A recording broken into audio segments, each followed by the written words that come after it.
যে ব্যক্তি আমাকে কষ্ট দেওয়ার পরে ভালোবাসা দেয় আর অবহেলার পরে সম্মান দেয়, তার কাছে কখনোই দ্বিতীয়বার আর যেতে হয় না।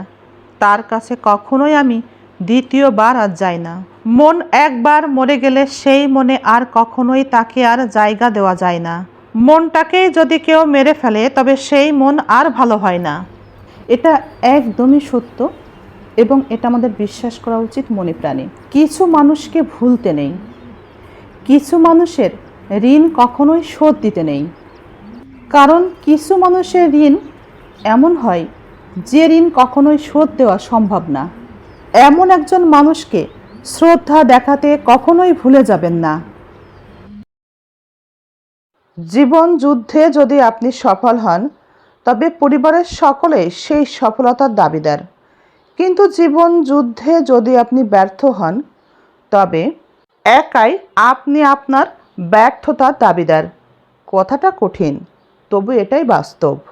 প্রতিশোধ নেওয়ার কোনো প্রয়োজন নাই।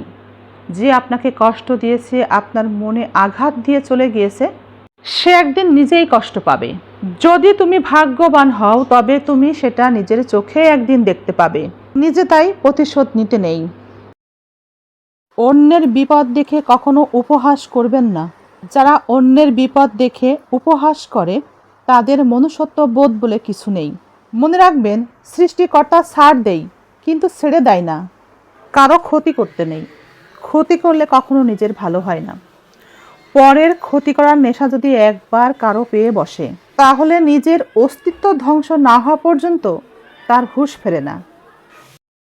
বিয়ে করে ঘরে চাঁদ নিয়ে আসুন, তাহলে রাস্তায় দাঁড়িয়ে মোমবাতি দেখার আগ্রহ কমে যাবে। ছেলেরা রূপ না দেখে যদি দিন তরিকা দেখে বিয়ে করত, তাহলে মেয়েরা রূপচর্চা না করে দিন চর্চা বেশি করত। আবার মেয়েরাও যদি ছেলেদের টাকা না দেখে দিন তরিকা দেখে বিয়ে করত, তবে ছেলেদেরকে মসজিদে পাওয়া যেত।